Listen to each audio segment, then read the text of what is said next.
Meaning of GOP. GOP.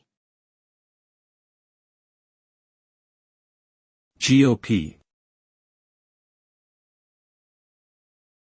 GOP. GOP.